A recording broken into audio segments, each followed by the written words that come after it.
Hey there. Today we're going to talk about 6 discipline strategies that potentially backfire, usually backfire, and why they backfire. And these are really important for therapists to know to be able to work with their clients. So if you are in my Facebook group, I have posted, I'm going to share my screen. I have posted, this document that are discipline strategies that backfire. You can use this with your clients, and you can hand it out. You can go over it with them. You may want to be a little bit careful because some of the information, if they struggle with cognitive skills or histories of drug use that have impacted their cognitive kind of processing speed, you might want to take a couple sessions to go over this. So now we are going to go into the presentation.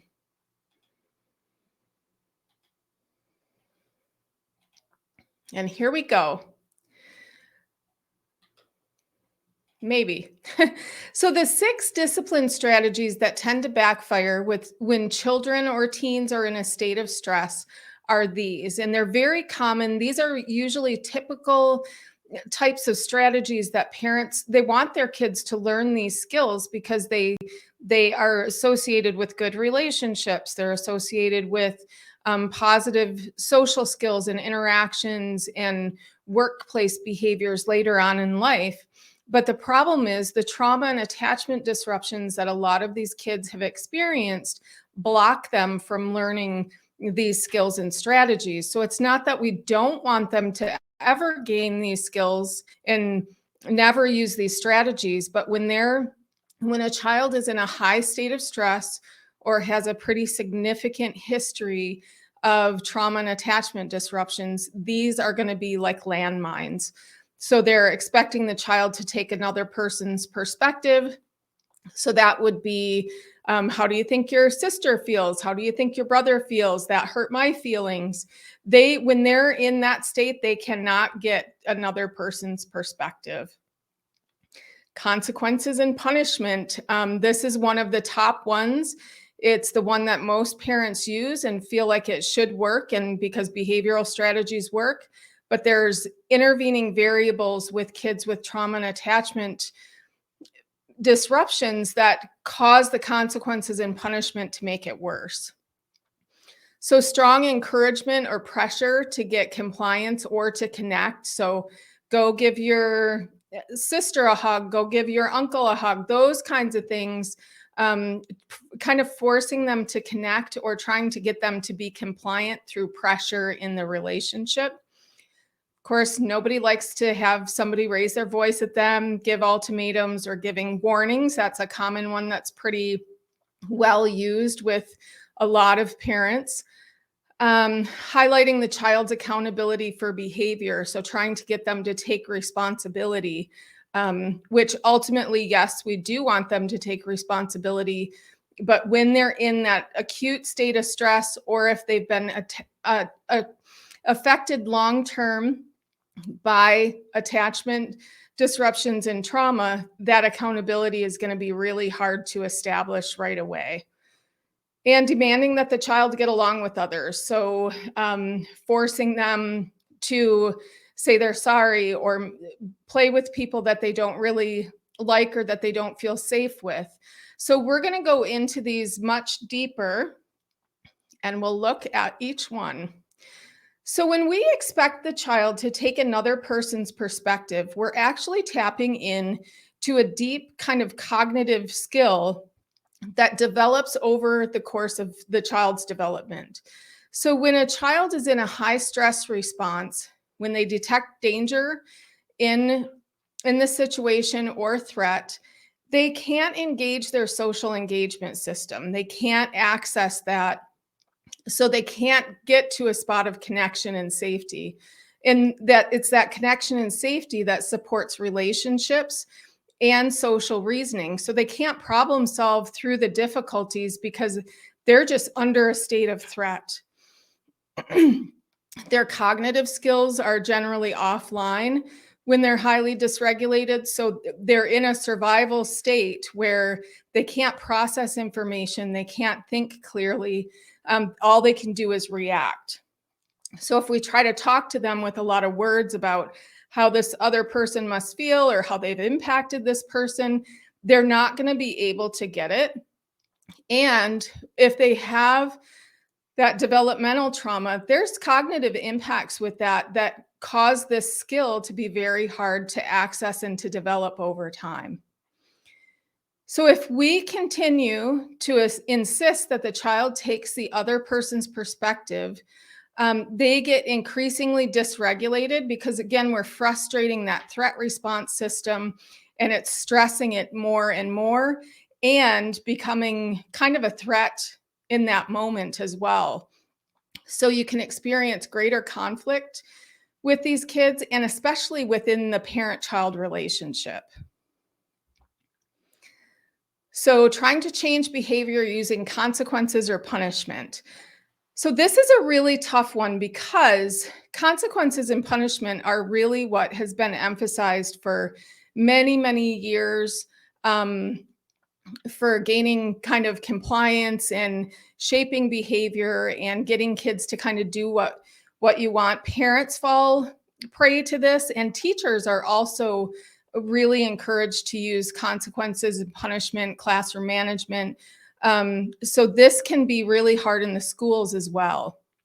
So kids who are in a high stress response, they're very defended against the emotional impact of difficult situations. So they're in a state of survival where the only thing they can think of is I got to get out of this and I got to survive, or I could be obliterated or killed, where they can't access the emotions at that time. So they're kind of defended against feeling the futility of a consequence or losing a privilege. The other thing that happens with using consequences or punishment is we try to get kids to develop attachments, and these can be attachment to people, could be pets, could be objects, gaming systems. Hopefully, we're not encouraging that very much, but maybe musical instruments or things like that we want them to engage with and want them to enjoy. And kids with attachment disruptions typically develop attachments to things easier and pets than people. So if we want to encourage them to get close to the family pet and have that pet be an emotional kind of support resource, and then they do something and that's what we're going to use as a consequence or a punishment, we've now separated that child from that attachment as a consequence. So we're teaching them to develop relationships, develop interests and activities that they enjoy, and then we use that to take it away. So it undermines the trust that kids with trauma and attachment typically experience. The other part with consequences and punishment, the consequences are actually kind of a threat. They're taking something away. They sometimes can feel aggressive. So it will increase the neuroception of threat. And the neuroception is an unconscious process, happens below awareness, and it's the detection of threat and life threat and danger. So if you use a lot of consequences and punishment, it just creates more neuroception of threat, and it can create faulty neuroception, which is that they perceive or they neurocept threat or danger when there really isn't any. So it starts to kind of fire, it becomes too responsive and it overfires when there really isn't threat. This is the number one strategy that backfires. So this is a really difficult one, and it's one of the most used ones by parents because it's been in kind of our culture for a long time, and a lot of people use this. So this can be a really difficult one to work with parents on. So when we use strong encouragement or pressure to gain compliance or to connect with a child or to get the child to connect with another person, if they feel defensive or shut down, they can become very reactive when they feel pressure in relationships. And you'll see this a lot with kids who, if there's been any kind of grooming or relationship abuse within a relationship that kind of took advantage of that relationship. So this is really important if you're working with or have a child that has had that history, to make sure that this isn't a strategy that you're using, because that pressure in relationships, just they become highly reactive. It also, that pressure increases their threat detection within relationships, and it increases that threat perception cycle. So it reinforces the detection of threat, and then we end up getting into faulty neuroception. So sometimes the child continues to be defensive or resist relationships. And this isn't like therapy resistance. I don't use that word. I don't like that word, but they kind of put up barriers against the relationship and they push people away. And they have to have kind of a distance to protect themselves. And this can cause a lot of co-dysregulation in the parent-child relationship. It can further disrupt attachment, and it can be really difficult because this is hurtful to a parent as well. So it's that cycle of the child is defended, the parent wants to connect, but they can't, and then it just kind of continues and can be very difficult for parents to not be able to get that connection. But in order to get that connection, the child can't be in a reactive state. Now, this one is really hard because parents aren't perfect. They're not expected to be perfect. And when we get under high stress conditions, we can raise our voice, we can use ultimatums, and we can give warnings. And a lot of times, the warnings people think are, I'm just giving them a warning so that they know what's coming if they continue with a certain behavior. But giving warnings like that can really kind of highlight the threat detection for the child as well. So if this initially works and the child becomes compliant and they don't resist anymore, and they get quiet or they kind of just become hyper compliant, this is a survival response in order to avoid a threat. So if you see that happening with a child, that's a real warning sign that they have had to tap into the survival response in the past, or they're feeling so threatened that they just shut down and let everything go so that they get out of whatever threat it is that they're experiencing. This is an instinct. So this isn't willful behavior. It's not being a bad child. It's not bad parenting. This is an instinct that's hardwired into the brain and the body. And if we trigger that instinct when it's not really necessary, it will cause more shutdown, and it can cause more defensiveness, aggression, and pushing against relationships. So in order to form attachments, there has to be a certain level of vulnerability for those attachments to form.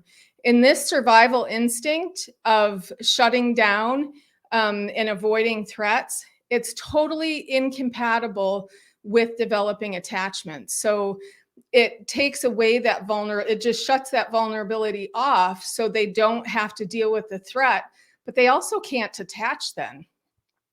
So what you'll see, and I see this a lot, is parents will say that, I don't know what's going on with this kid. He just doesn't care about anything anymore. I can take this away. And he just says, okay, I don't care. And they have no emotions, or they have no fear or anxiety anymore. And they may end up having kind of a numb stare. They're just kind of very non-reactive.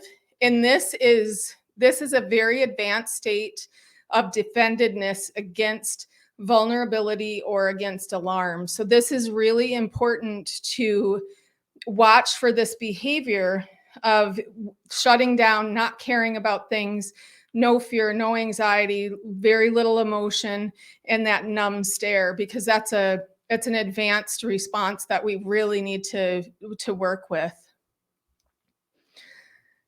So accountability is a wonderful thing. It's very important, but if a child believes that their life is they're threatened or that they're in danger, they aren't going to take accountability for their behavior. So responsibility is a developmental process that takes a lot of work and a lot of cognitive skill in order to develop. And trauma and attachment disruptions will block the development of this responsibility. So, if there's been developmental trauma from 0 to up into 6, 7, 8, this is that period where that responsibility develops. So, this is where, if they've had trauma in that period of time, it can really block their ability to process anything related to responsibility. In addition, one of the hallmarks of trauma is a sense of powerlessness, like they were totally had no ability to influence or control anything that was happening. So if they don't have a sense of control or influence in their life, they can't develop responsibility, because you have to, in order to develop responsibility, you have to have a sense of control, or that you can have an effect on your life and your environment. So this is again related to that powerlessness associated with trauma. And the strategy may actually cause the child's behavior to become even more controlling or defensive, because they have a very huge lack of control. So whenever there's a child with trauma and attachment disruptions, highly controlling behavior, that tells you that they are feeling a huge lack of control and probably need a little bit more space, choices, and support to feel like they have influence and control in their lives. Doesn't mean they have to control the whole household. Doesn't mean that they're the main decision maker. They have to have pockets where they feel that they have some sense of personal power, agency, or influence. Demanding the child has relationships and gets along with others. So this is like between siblings, you have to apologize or you have to be nice to your sibling because it's your sibling. So kids with these complicated relationship histories, they have a very significant sensitivity to threat and faulty neuroception in relationships. So it's highly, highly sensitized, it's highly triggered, and it's quick, and it can be very powerful. So this heightened reactivity, it's very adaptive in unhealthy or abusive relationships. So if a child's hypervigilant in a situation where, say, there's family violence and drug and alcohol abuse, and there's all kinds of people coming through the house, and it's just an unsafe house, having that heightened reactivity is very adaptive. It's what helps these kids survive those circumstances. But the fallout of that is that it does create a developmental glitch, that the child can't hold two opposites. So this is like a dialectical. They can't hold proximity or attachment with fear or anger. So they can't blend those two and learn that mom or dad can love you and they can be angry with you. Or you might have moments of fear, but mom and dad still love you. So the inability to hold these opposites it just increases that faulty neuroception. It'll really polarize their attachment between connection and avoidance. So they'll be hyper connected at one point and then they'll completely avoid because they can't balance those opposites. So learning this balance of those dialecticals or opposites, and how to walk kind of that middle path, this is really important for their attachments and how they have relationships later on. And polarization is very significant in the development of mental health difficulties. So this is something that you can see in early childhood development.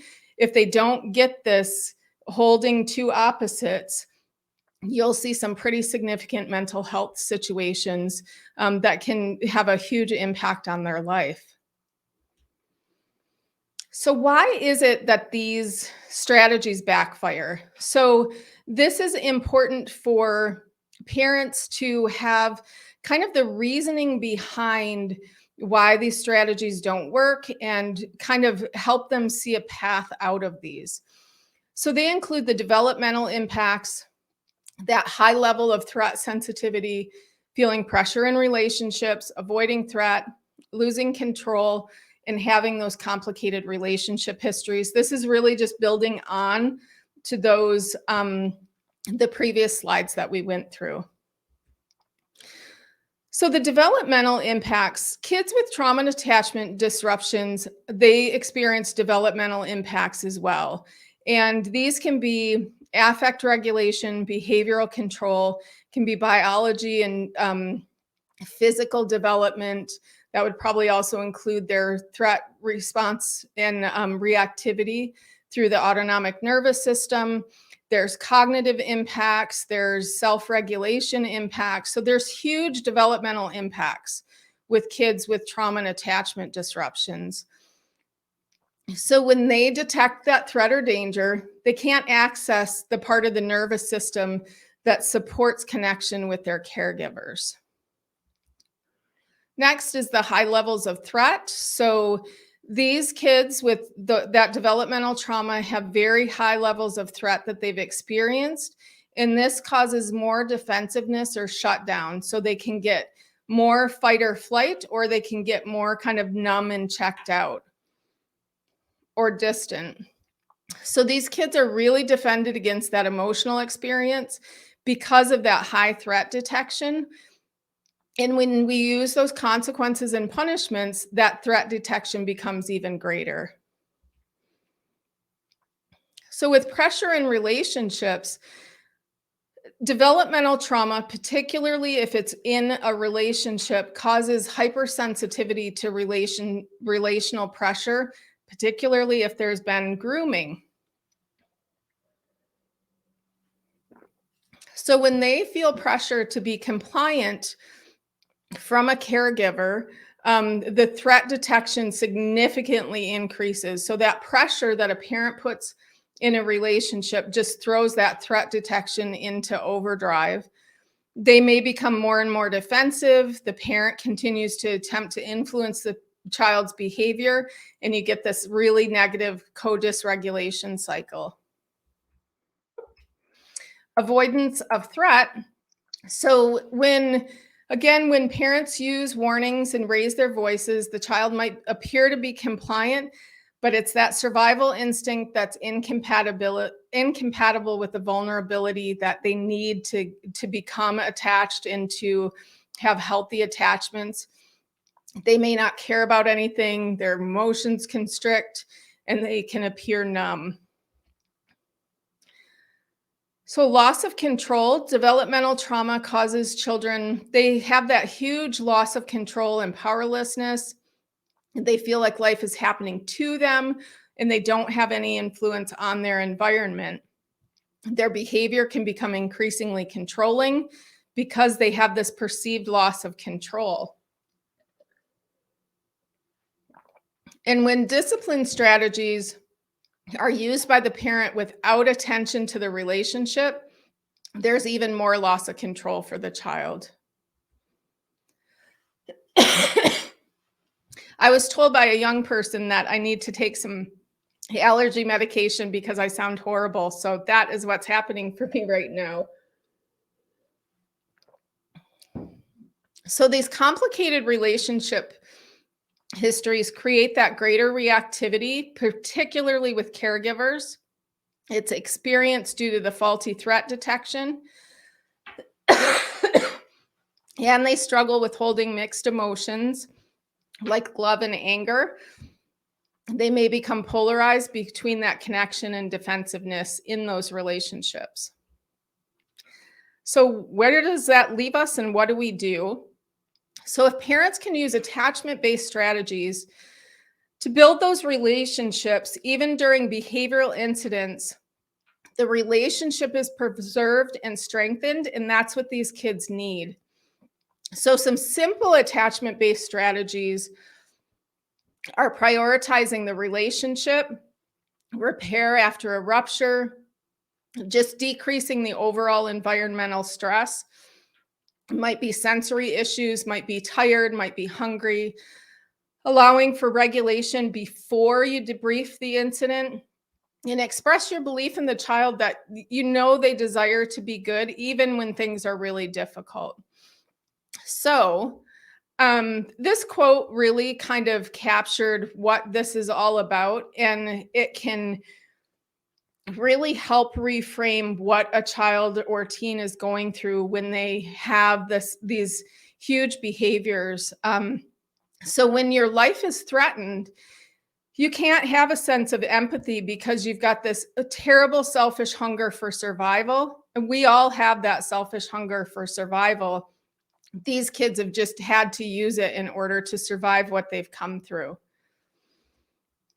So next week, I'm going to be, because it's Earth Day next week, and I was asked to do some work on climate anxiety for one of our referral sources. So we're going to look at that and intergenerational trauma. It's very interesting. I see it in some of the youth that I work with, but it's something that's kind of not well known unless you're in kind of that ecological atmosphere and working on climate things. So we're going to do that next week. And then the last week of April, we're going to look at those attachment based strategies for behavioral incidents. So I'm going to go back. That's going to be about this. So we're going to really dig into those strategies. And thank you for attending. I'm going to see. Uh, There's Muhammad. Muhammad is one of my closest people on Facebook related to these topics. He is doing some research, and hopefully we'll be able to do some kind of collaboration with that. And that would be amazing. So thanks for attending, Muhammad. And Lisa is here. Thank you for coming. It's good to see you. And it looks like that's all the comments. So I am going to go, and I will see you next week when we talk about climate anxiety. Have a great day.